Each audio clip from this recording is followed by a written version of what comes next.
second Allen's kids said that they saw murderer Allen's kids, or not murderer Allen's kids. They saw murderer Allen take the bodies of the Beaumont children. This is all very confusing. Murderer Allen.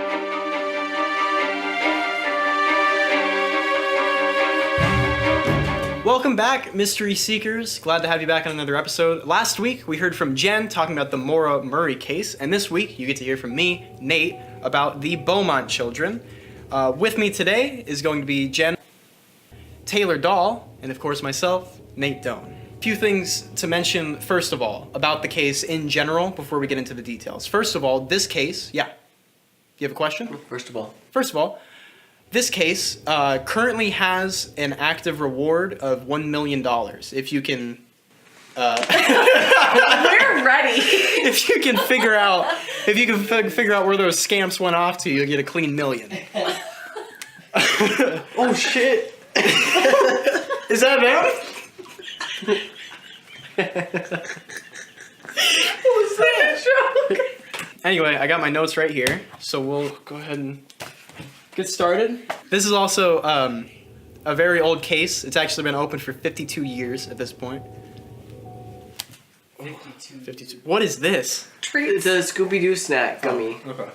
Okay. Tastes like a pocket. So one thing about this case culturally is this is actually what kind of changed the feel in Australia. It was kind of like back in the US where you could let your kids play out in the street like all you wanted and everything was fine. But it's not like that anymore in the US. And in Australia, the reason it's not like that anymore is because of this case. This happened, it got national news coverage, and Australians were like, whoa. So January 26th, 1966 is when this all went down. In the 1960s in Australia, surf music was really big, so people would be going down to the beach all the time, including... Sorry, it's Australia. Is that not just a given? About surf music? This might have been when it started. I don't know. If you want to make generalizations about the Australian public on national television, please do. But this is Jane, Arna, and Grant Beaumont are the children who went missing. They went missing from Glenelg Beach in, January of 1966. So this is basically how it went down. They go down to the beach. Their parents give them some pocket money. They leave around 8:45 a.m. They're expected to be back around noon or around 2 p.m. That's when the buses are going to come back from the beach and to home. So the parents are just like, catch whichever bus, just be home by 2. 3 o'clock rolls around and the dad comes home. There's no kids. The parents decide to go down to the beach to look for themselves. They look all around the beach, don't find any kids there. So at 5 p.m. they come back home, file a police report. So the police launch a huge search. It starts out just around the beach and around the surrounding area because they legitimately at this point thought that the children just lost track of time, maybe went somewhere else, were walking around the town of Adelaide or something like that. After a little bit, they decided, hey, maybe something really did go wrong. They started searching airports, bus stations, any route out of the area. They were trying to find that because they started to believe the kids had been abducted and they were trying to flee the state with the kidnapper. Within 3 days, the Sunday Mail, without any evidence of anything, runs a headline implying that it was a sex crime and the kids were abducted and murdered. Oh my god. So imagine being a parent and 3 days into the investigation, just a news headline pops up with no backing whatsoever. That's so aggressive. Saying that your kids were raped and murdered. The police then start interviewing people who said they were witnesses. And this is where things start to get a little weird because it seems like everybody in this town seemed to know these kids really, really well. Because a lot of the eyewitness accounts are very specific. It was a really small town. It's in Adelaide, right? It's Adelaide, so it's a bigger town. No, Adelaide. Adelaid's pretty big. It's like a bigger town. At this point, it's big. It's like a bigger town in South Australia. They start interviewing people. The first person, well, not the first person, but one of the first people they interview is a lady. It's kind of a gray area because there's a lot of people like this who have really no connection to the case, just kind of saying things. Very vaguely, she says, I spoke to 3 children that day who looked vaguely like those kids near the Padawalonga boat haven. So the police drain the entire boat haven, which it's a pretty sizable lake kind of thing. Fuck. And then they go, nope, they're not here. Then there was nothing there. There was no bones, nothing. They didn't find anything there. There's a big investigation. This, by the way, is also a recurring theme where the police destroy other people's property. What the fuck? fuck? off of vague leads. It gets crazy. The Australian police are whack. Multiple eyewitness accounts say that they saw the 3 kids walking around the beach and away from the beach and around the beach, all of that, with a tall, blonde, thin-faced man.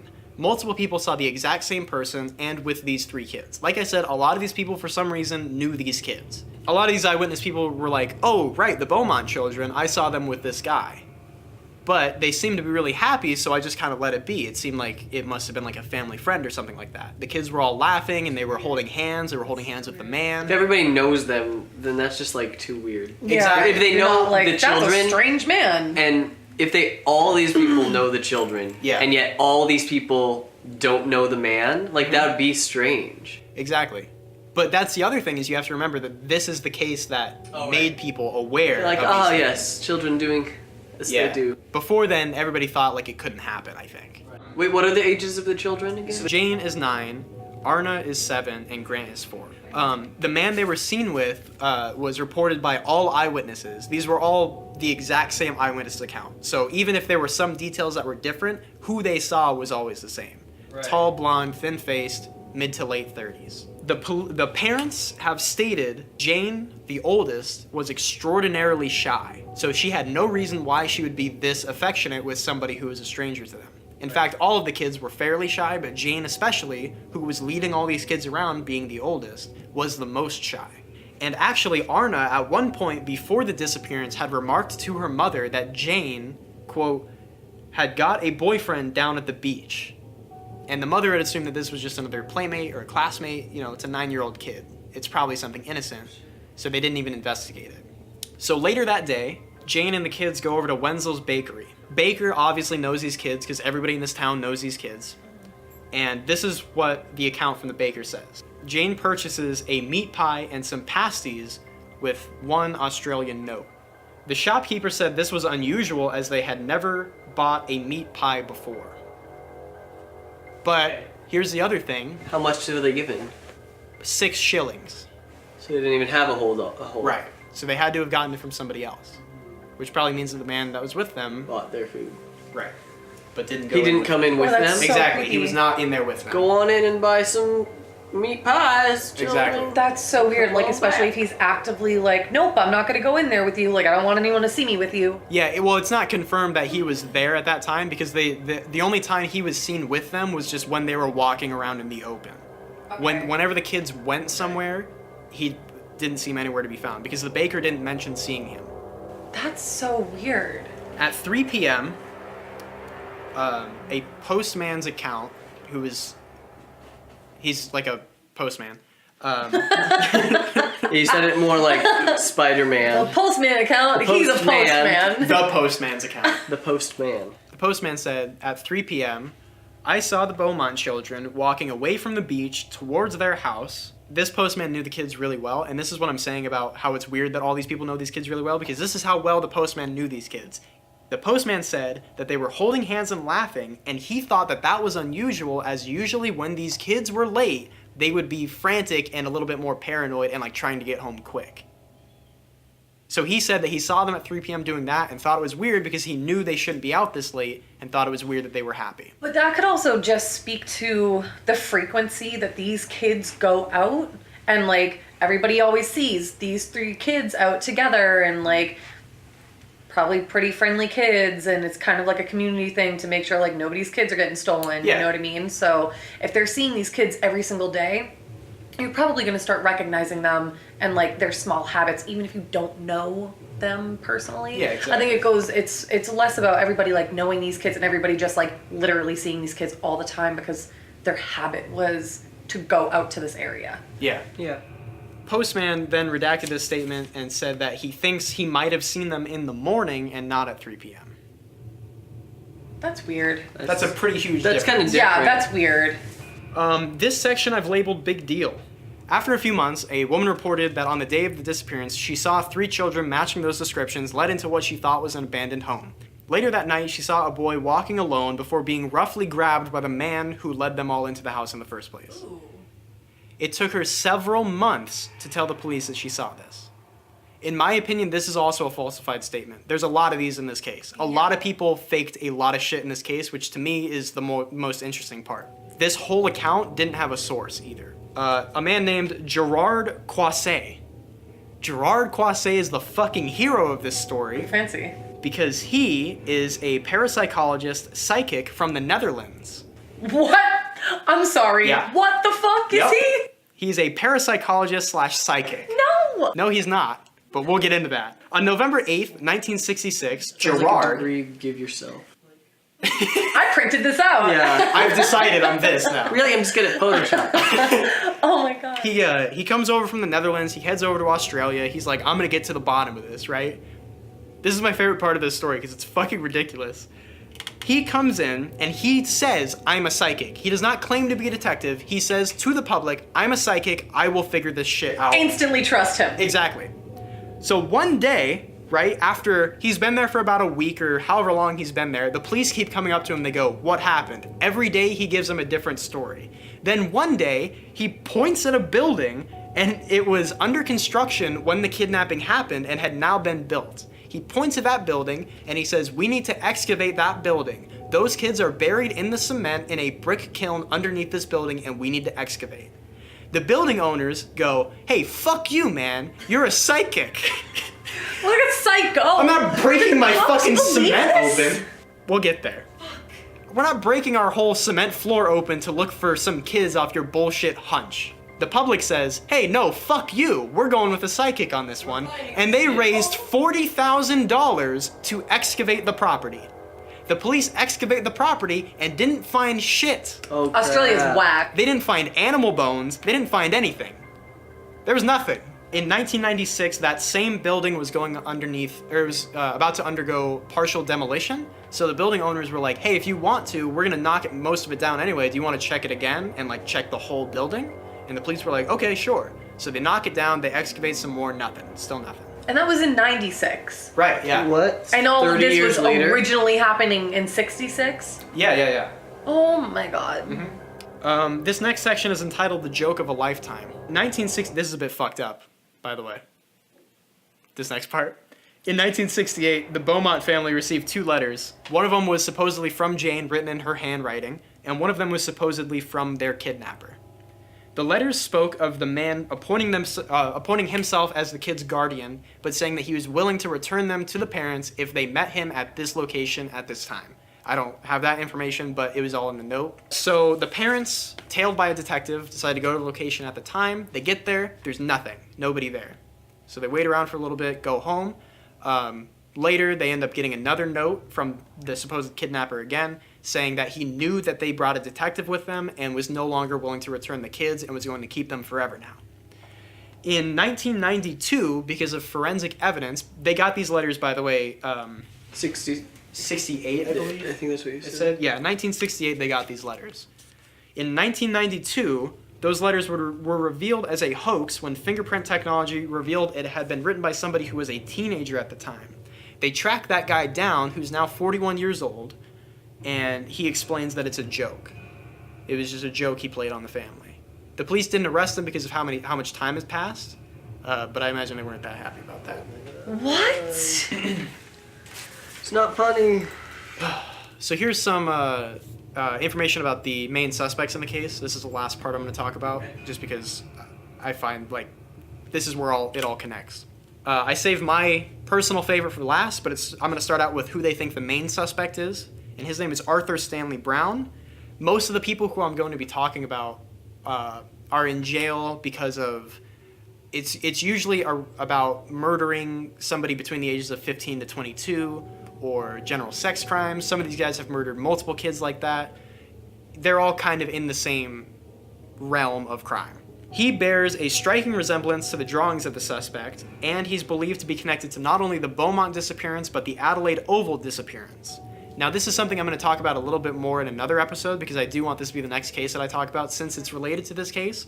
But the thing that I do want to bring up right now, that I'm a bit fucking pissed off about, is the reason that none of these suspects have been charged with this crime, and the main reason nobody's been charged with this crime is the way the police are looking at this case is they believe whoever did this also definitely did the Adelaide Oval disappearance case. So unless they can connect a suspect to both of these cases, they're not interested in charging them or investigating it that further. Why? I don't know. I couldn't find out why. That doesn't make any fucking sense to me. That's how mad I was. It's both or neither. Exactly. What?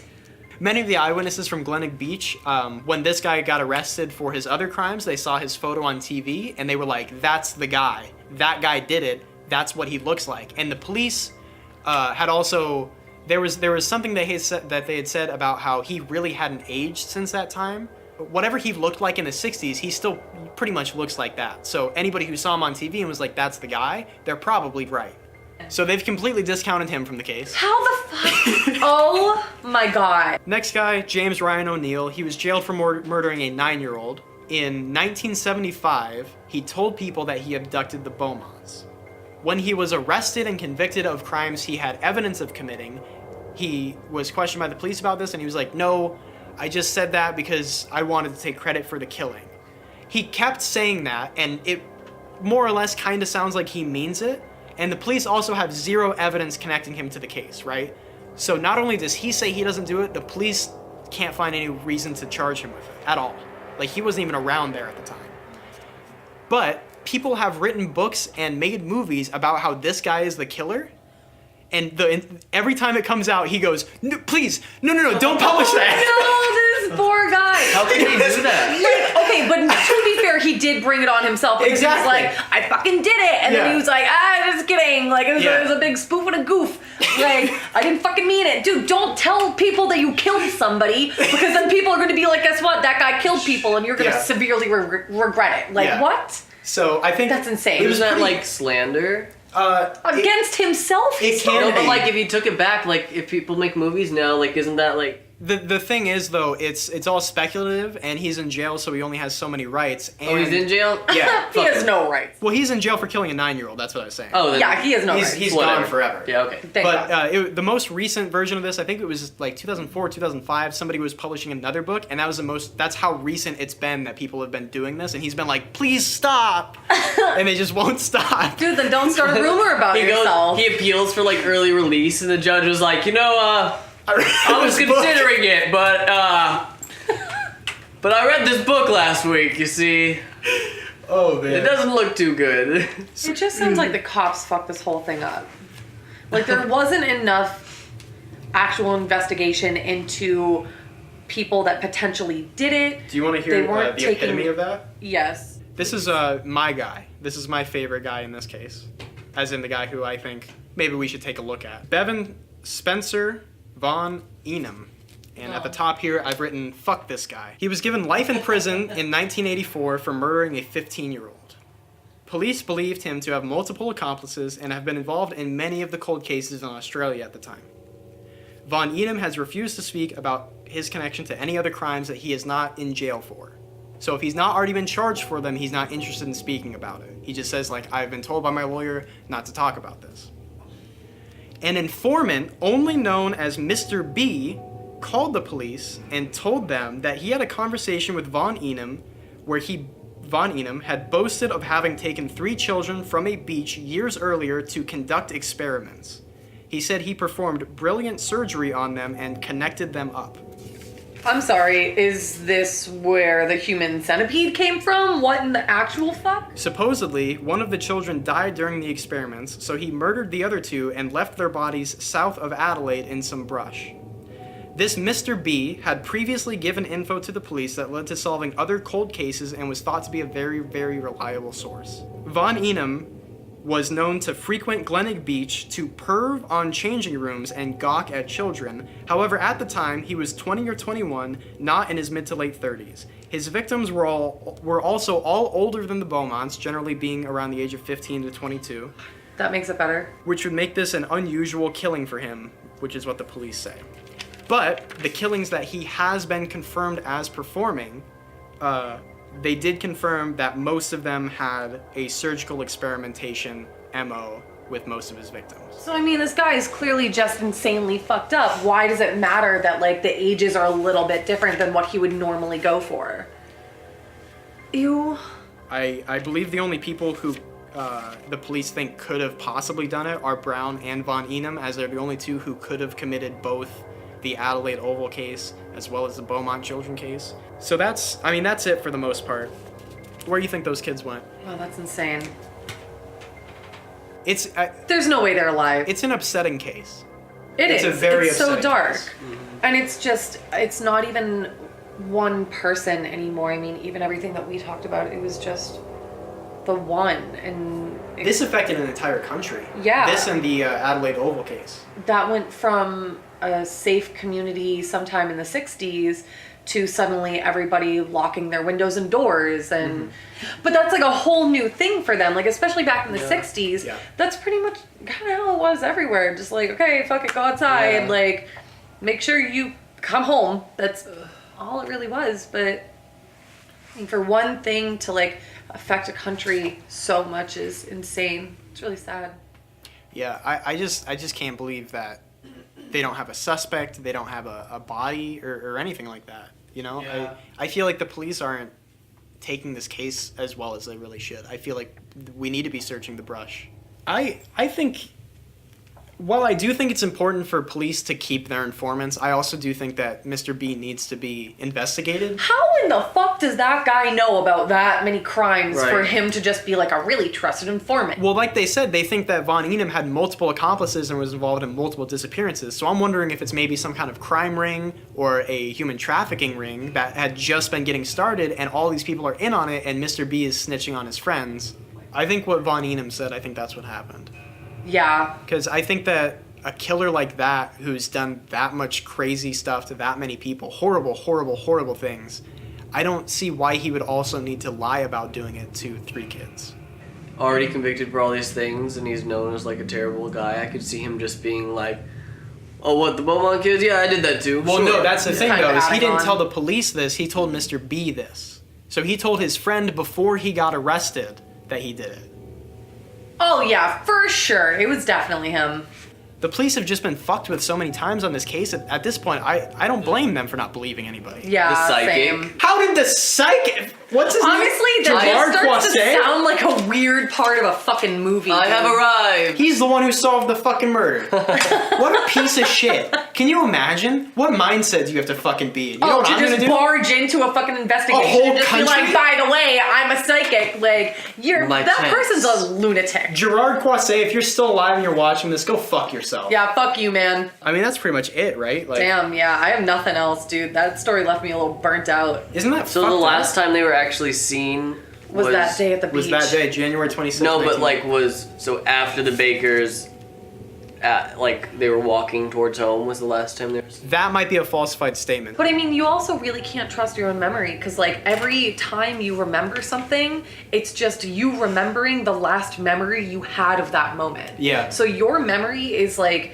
the least trustworthy thing that you can ever have because there are so many times that, you know, maybe you felt a little strongly about this one person and in your mind you've built them up to be a fucking monster. Yeah. But realistically, I mean, maybe they just gave you a dirty look one day, but you've convinced yourself that they like punched you in the face and then ran away and, you know, stole your boyfriend or some shit. Do you like, want to talk? No. All right, well, unfortunately, that's all we've got on the Beaumont children. Sorry, it was a bit of a darker story. But catch us next week when we are going to have our special episode. Tune in to see what that's going to be all about on the next episode of the Mystery Society. Nate's story was a bit of a bummer this week, but next week's gonna be a little bit more lighthearted. You'll want to tune in to see our special episode, and we're gonna tell you some of our own personal stories of mysteries from our life. And then the week following that, I'll be your host again, and I'll be telling you about something that I haven't decided yet. So see you next time.